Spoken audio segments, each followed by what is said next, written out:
What's up mga kasiklista? Ito yung aming Benguet backdoor. Ang new highest point to old highest point, diretsong Baguio City. So nag-umpisa ang padyakan. Ito yung day 1 namin. So nag-start kami kay Brother Ray Choi. Ayan, nagkapi-kapi kami at pagkatapos nag-ride out kami. Sa ride out namin ito, grabe. Mula nabinamanuhan agad kami dito ng mga 35 gradient. 25 gradient yata to kay Master Ray Choi na to. Grabe, no? So, ayan, diretso. Ini-speed na natin ng kaunti para naman mag-enjoy kayo. At pagdating namin dito, mula Camp 8, papuntang Baguio City, so kakatagpuin pa namin dito, kulang pa ang 13 masokista rito, kinukumpleto pa lang namin. Ngayon, eto na kami.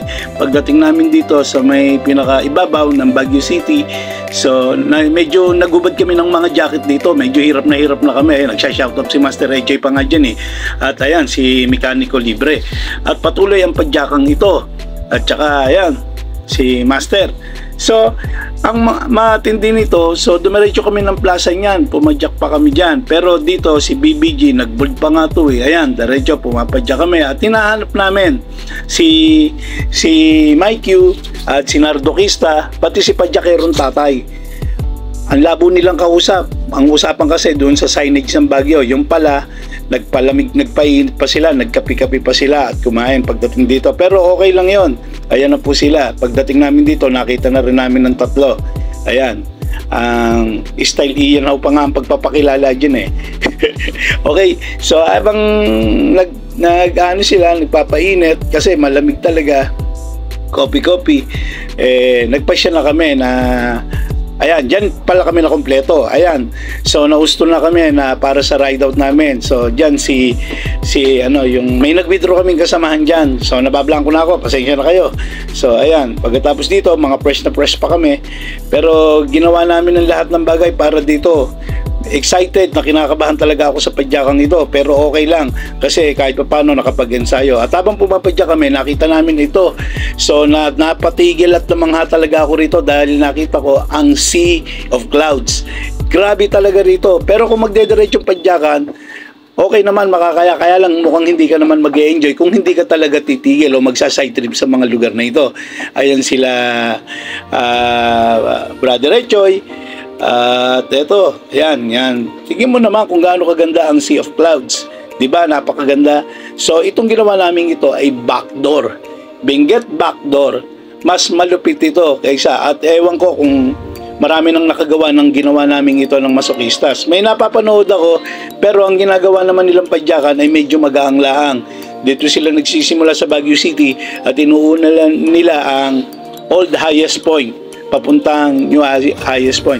Advice ko lang, ito nga pala mga kasiklista, may nami tayo rito ng mga taga Santa Rosa. Sila, may dala silang pickup pero naka 4-wheel sila. So mas mamaw kami kasi sila 4-wheels ang dala nila. Pero kami, bisikleta ang dinala namin papunta rito. Pero itong mga kaibigan natin ito na mga taga Nuvali na namit natin, magsasagada sila. Dito sila dumaan. So anyway, diretso padyakan uli ang ginagawa natin dito. Talagang super enjoy kami sa mga panahong ito o sa mga oras na ito. Talagang enjoy na enjoy pa kami. Pero guys, ibang klaseng padyakan talaga ang nagawa nito sa akin. Alam mo, ito lang ang masasabi ko. Parang ito yung aking kaganapan ng pagiging siklista na isang masokista na rin. Sobrang proud ako sa aking mga kasama dito sa padyakan ito. Ito ang day 1 ng Baguio to Kabayan. Alam nyo ba guys, ang Baguio to Kabayan ay pinadyakan namin almost ng maghapon. Sa una nag-e-enjoy kami. Pero alam nyo, kasi napakaganda ng panahon.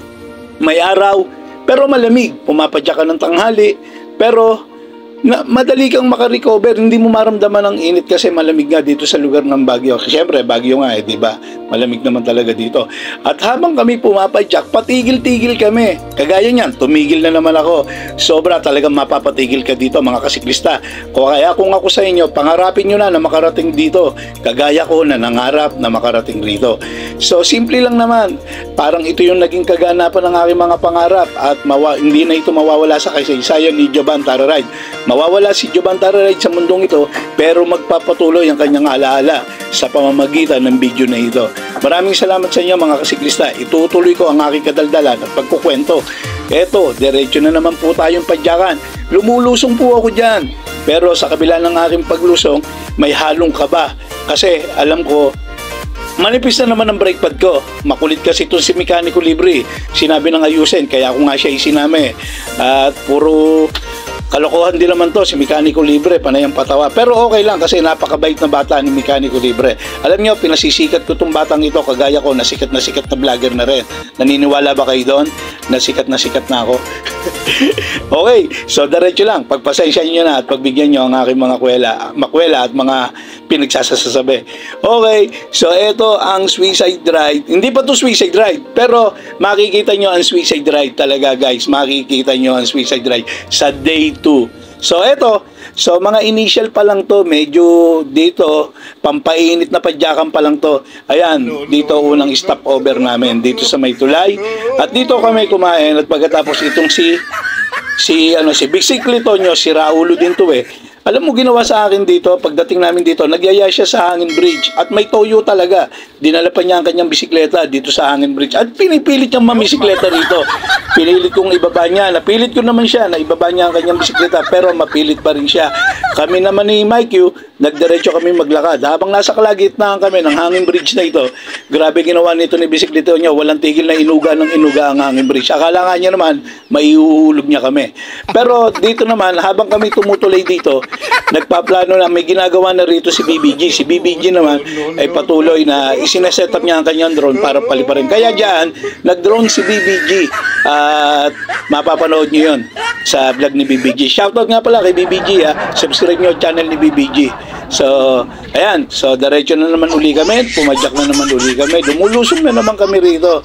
Alam nyo, ang ganda. Ayan, kagaya ng sabi ko, ang isang simpleng pangarap, ngayon ay nagkakaroon ng kaganapan na. Nagaganap na. So, patuloy na padyakan. Alam mo, ang ganda. Ayan, kitang-kita nyo naman, di ba? Ang ganda ng panahon. Talagang yung anino namin, ando doon sa baba, wala sa taas. O, tama, di ba?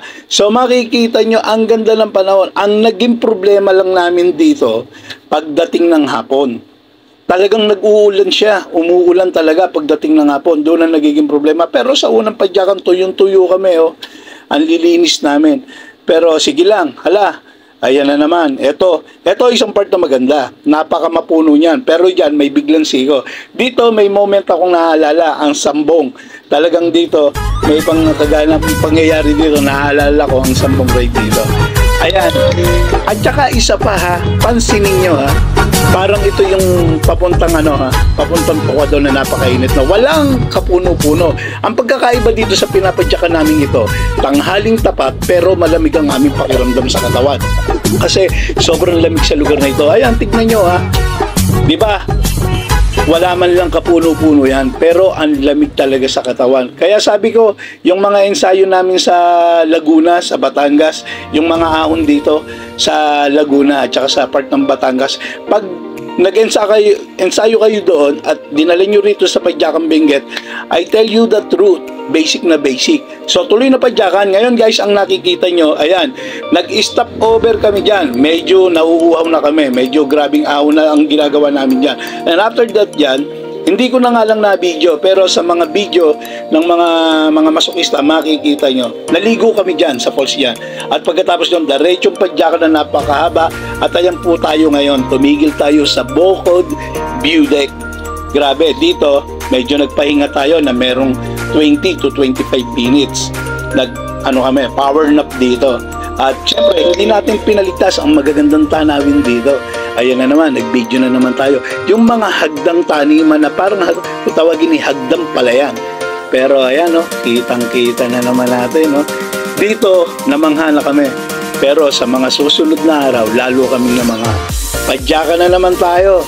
Tara, ride tayo. Patuloy at patuloy tayong papadyak dito. Ang sarap talagang pumadyak dito.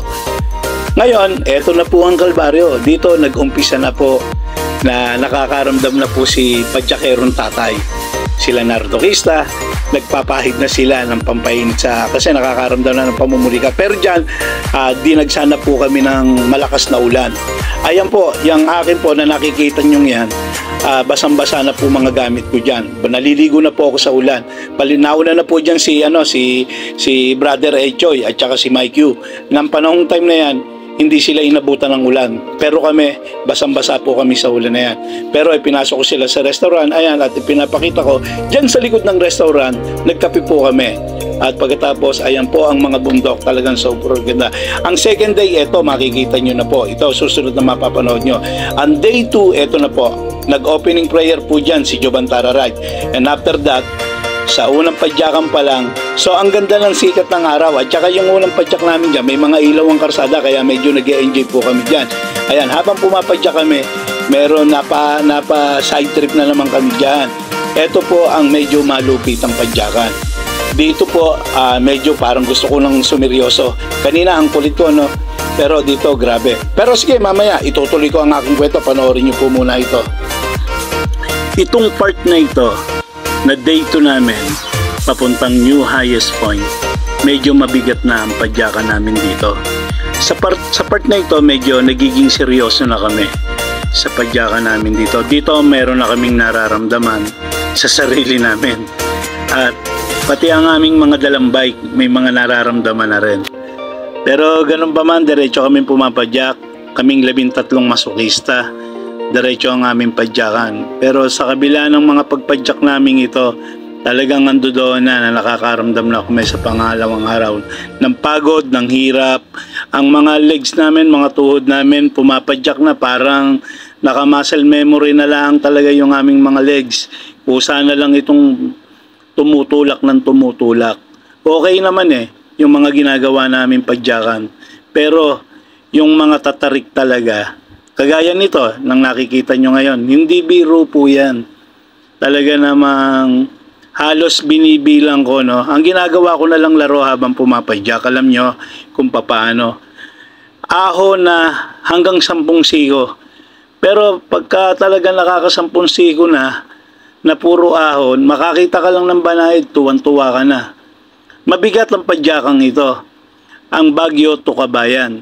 Malupit at matitindi ang mga tarik, mga lubak, maliliit na karsada. Nakaranas po kami na may mga dinadaanan kami na madulas, malumot, may mga bumabagsak na mga bato na nakakalat sa gitna ng karsada.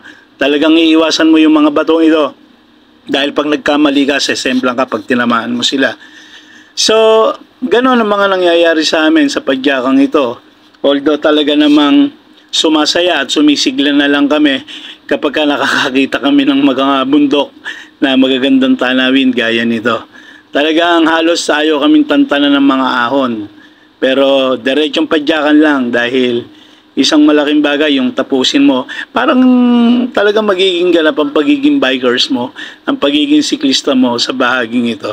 Parang isa sa pinakamagandang reference mo na kapag aahon ka, gamitin mo na lang itong reference mo na yung highest point nga napadyakan ko.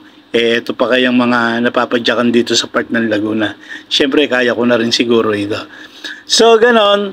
Masaya. Ayan, pinakikita nyo, ina-enjoy namin. May mga nagkakarga ng repolyo sa truck. At ayan, talagang halos kapantay ko na yung mga bundok sa part na yan. Pero, kagaya niyan, tignan nyo naman. Talagang mamamangha ka. Dadaanan namin yan, lulusungin yan. At sigurado, pag nakita mo ang mga ganyang bagay ng lusong, iisipin mo, tatapatan ng ahon yan. Ayan, ang Benguet. Malupit ang Benguet, Baguio to Kabayan, yung tinatawag na backdoor. Grabe. Palagay ko, mangilan-ngilan siklista pa lang ang nakakagawa nito na tulad naming masokista. Pero hindi ko naman iniyayabang na nagawa namin ito ng mga masokista. Kalimitan kasi sa mga pumupunta rito o pumapadyak, mula Baguio, inaakit nila ang highest point. Pero alam niyo ba yung distansya ng ginawa namin dito sa Benguet? Inuna namin, ang nag-backdoor Benguet kami, paulit-ulit po ako, para naman po ma-remind din po kayo, mula Baguio to Kabayan, meron pong isang araw na padyakan na ito. At pagdating po namin ng new highest point, kala ko dadaanan lang namin ang old highest point. Kung hindi po ako nagkakamali, ang distansya po ng dalawang ito, ng new highest point at old highest point, ay meron pong 50 kilometers. At malulupit na lusong, mahabang lusong, mahabang ahon. Ganun po ang distansya. Akala ko, yung sinabing dadaanan lang ng new highest point, ang old highest point, simpleng dadaanan lang. At pagkatapos, nasa Baguio City na kami. Nagpalipas pa kami ng isang gabi dito.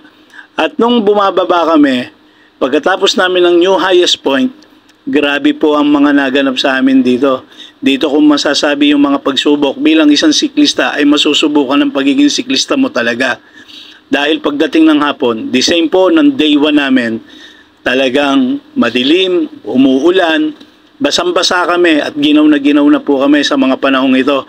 Kanya-kanya na po kami pacing, nagkakaiwanan na po kami ng gabing iyan na pumapadyak ako. Nag-solo na lang din ako, kanya-kanya na kami. Talagang padyak lang ng padyak, talagang walang sumusuko. Pero dumating na po ang punto, kagaya po ng sinabi ko sa ibang mga vlog ko, dito sa highest point na ito, naghahanap na ako, nag-iisip na ako ng bahay na kakatukin ko para makitulog. Dahil talagang nagkanya-kanya na talaga kami rito. Kasi meron po kami ditong pangyayari na pumapadyak po kami sa kalagitnaan ng lakas ng ulan at sumasalubong kami sa lakas ng agos ng ulan ng tubig sa karsada. Sakto naman po, may nangyari po sa isang siklista. Parang na-shoot po siya sa isang malalim na lubak at nagbaligtad po siya. Nagkaroon po siya ng sugat sa tuhod hanggang sa pinasya na lang po na sumakay ito ng sasakyan at sinamahan siya ni mekaniko libre hanggang Baguio City. Sa madaling salita po, lahat po naman ay nakarating ng new highest point. At pagdating po talagang pwedeng magbago ang ating desisyon na wag nang tapusin. Dahil sa totoo lang po, basang-basa po lahat ng gamit namin, bag namin. Meron pong cellphone na nasira dahil basang-basa po ng ulan. Ako naman po talaga namang pati medyas ko, panloob ko basang-basa. Kaya po napilitan kami na bumili na lang ng mga ukay-ukay na jacket para sa tutulugan. At alam nyo ang nangyari sa amin dito, tumuloy po kami sa isang eskwelahan, nakitulog kami at kami naman ay tinanggap ng kung saan mang barangay iyon. Kaya sobrang nagpapasalamat. Yan pong nakikita nyong iyan, nagsisigawan po at naghihiyawan kami dyan. Dyan po sa new highest point. Tapos, habang binabagtas po namin ang old highest point, napakalayo po talaga. Kaya hindi rin po, kung saan po kami inabot ng gabi, walang patutunguhan po ang aming day 2. Pero ganun pa man, meron kaming natuluyan na eskwelahan at doon kami nakatulog. Ayun, ang mga nangyari dito. Diyan po masigla kami at tuwan-tuwa na talaga namang nagpapasalamat sa lahat ng mga nagbigay ng tulong sa amin. Kaya maraming salamat sa mga kapwa ko siklista na talaga namang sumusubaybay sa aming padyakan ito ng new highest point at old highest point. Maraming salamat sa inyo. Ngayon, ito, patuloy pa. Panoorin nyo po ang susunod na vlog, ang day 3. Isang pasasalamat po na talagang andoon ang suporta ng inyong dalangin kaya namin ito nagawa at nakaya. Salamat sa inyo. Ituloy natin ang aking kwento. Ang kwento ng day 3 at ang bida, si Brother Ray Choi at si Mike Q. Ang budulero ng day 3. Day 3. Pasok!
So, paakit na po kami ng Old Highest Point.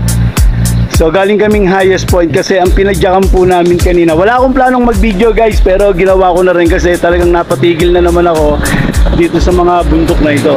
So, ang plano ko sana, ang ginawa kasi namin ngayong padyakan sa New Highest Point, nag-backdoor kami. Mas mabigat at mas mahirap ang ginawa namin. Pero ngayon, nito na kami na nasa Highest Point, papunta na kami rito, pababa na kami ng Old Highest Point. Grabe ang lusong mula Highest Point. Pagkatapos ngayon, nag-aahon kami papuntang Old Highest Point. Okay? So, maraming salamat. Kanya-kanyang pacing kami ngayon. So, may dalawa. Talagang mamaw yung dalawa eh. Si Echoy at saka si Mike Q. So, pumapangat na tayo. Pero yung iba natin, sila BBG, pacing na saktuhan lang sila. La Jerry Lim.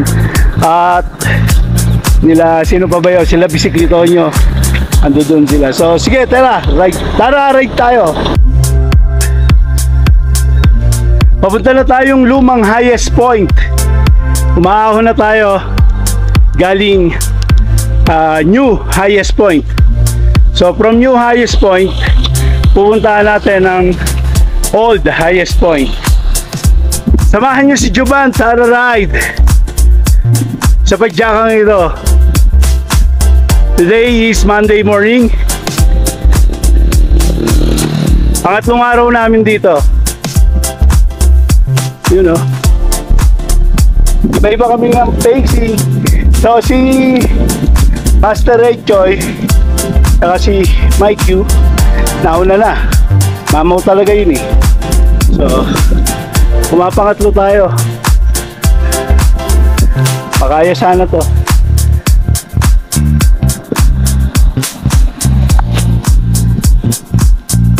Yan. Ito na kami. Philippine Pali, ano to? Galigway View Deck. Hindi na tayo titigil. Dahil ang 5 kilometers kay Echoy papunta rito sa Old Highest Point, 50 kilometers. Yan. Yun ang budolero namin eh. Si Master Echoy. Ang 5 kilometers sa kanya, 50 kilometers. Budolero. Binodol kami ni Echoy at saka ni Mike Q. Grabe yung dalawang yun ha. Alam niyo kung bakit. Tapos dito sa dalawang to, kay Echoy at saka kay Mike Q, nung kami umakit na ng Highest Point, sabi nila 500 meters na lang. Alam niyo kung ang 500 meters nila 5 kilometers. Shoutout sa iyo, Echoy, Mike Q. Kayo bida. Nabudol nyo kami. Nila BBG, nila Bisiklito nyo, nila Master Nards, Batsakerong Tatay, Master Ronald, Dante, sino ba? At marami pang iba.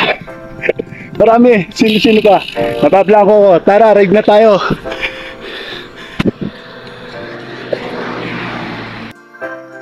So, shout out. Ito na kami. So, nagsabay kami ni Master Jerry Lim. Shout out mo, grupo natin. Outside, number 1. Outside. Oh. Hop, tabi. Yan oh. Papunta lang kaming Old Highest Point. Si Master Jerry.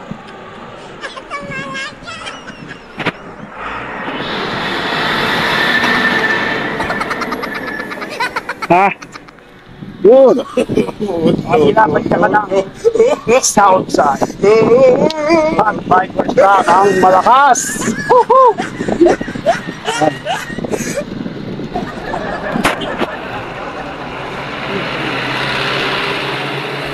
Hoping matapos namin to, mga taga Southside. Shout out sa inyo. Master Doms, shout out. Maki, samahan mo kami. Maki. Ayan. Nakakasama natin yan si Maki, malakas yan. Lamig. Woohoo! Tuloy. Shoutout sa inyo, mga Master Paluloy, sino-sino ba admin natin? Master Merbs, si Black Niger, shoutout sa inyo, Southside admin. Serlet. Okay. Yung idol ko, si Master Ray.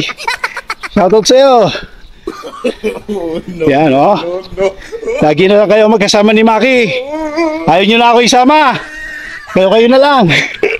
I love you. Sa inyo. Mahal na mahal namin kayo. Mahal na mahal ko kayo. Tara, rin tayo. Southside, Pat Bikers. Master Jerry Lynn.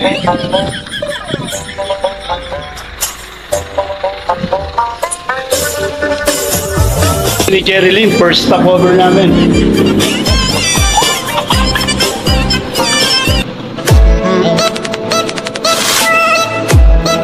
Hihintayin namin sila BBG, tsaka si Bisiklito nyo, tsaka si Smiling Ahon. Hintayin namin yung tatlo. First stopover namin.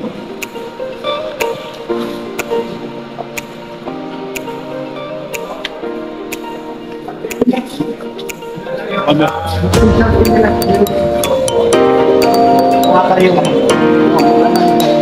Asa na sa PPG? Oy, kumusta ang padyakan? Lapit na tayo, kalahati na. Balis kay Master Gaban. Yung dalawang mambubo doon. Nagkakaisa. Nung nakitang nagdesisyon kami na sasama na kami, pumatyak na agad pa alis. Ibang klase. Ang 50 kilometers, ang 5 kilometers niya. 50 kilometers. Grabe. Papuntang highest point kami. Papuntang highest point. Sabi, may sinabihan tao. 500 meters. Doon na lang daw. T-station pala. 5 kilometers pa para makarating ng new highest point. Okay, lusong na raw. O, ayan na naman. Lusong na yan, talaga. Lusong naman talaga. Ewan ko kung maniniwala na kayo. Maniwala kayo kung gusto nyo. Tara, ride tayo.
Okay.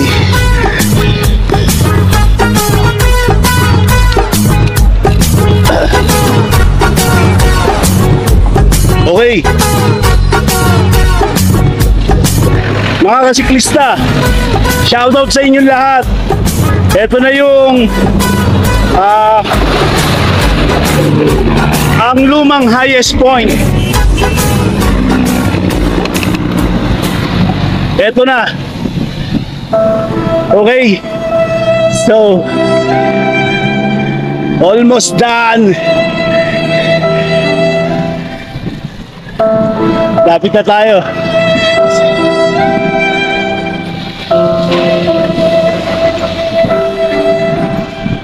No, no, no, no.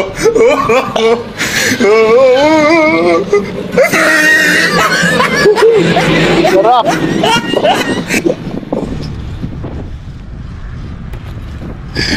Woohoo! Yan. Kira. Hindi ko na sana ibibidyo to eh. Dito na lang, kaya lang hindi ko mapigil na hindi i-video. So nauna si Echoy tsaka si Mike Yu. Pangatlo si Jovan Tara Ride. Kunin ang bisikleta sa akin sumabay. Ang kalsada at kabundukan ay Dito sa lumang highest point. araw ay nagkangiti na at kumakaway. Grabe oh, ikutan lang natin ah. Mama na Para makita nyo lang, ayan oh. Ikot lang. solo ka Diba? ang kaya. Yan, oh. Huwag nang magpatumpik-tumpik pa. Ang ganda. Lumang highest point.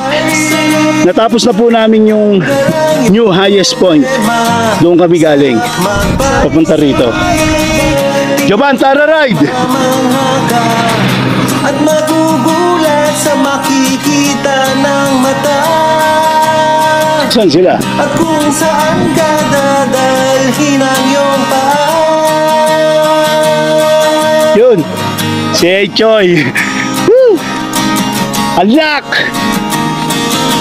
I did it! Masarap sa una Highest point. pag tumatagal. Opya. Di mararamdaman ang pagod kahit hingal.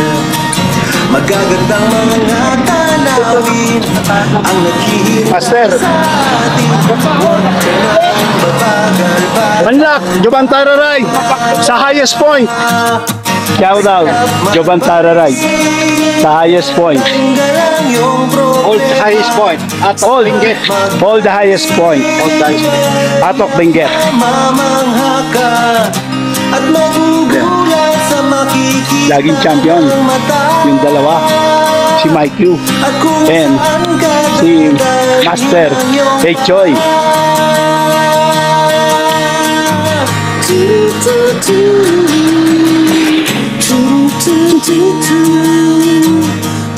All the highest point. Benguet.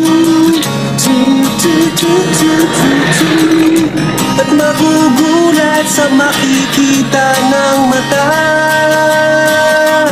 At kung saan ka dadalhin ang iyong New highest point. Old highest point. Unlock. Jovan Tara. Right tayo. Sa susunod. Hanggang sa muli. sarap magbay. Jovan Tara. Ubos din ang iyong pera. Shout out! Jovan Tara Ride! Ride safe! Ang iyong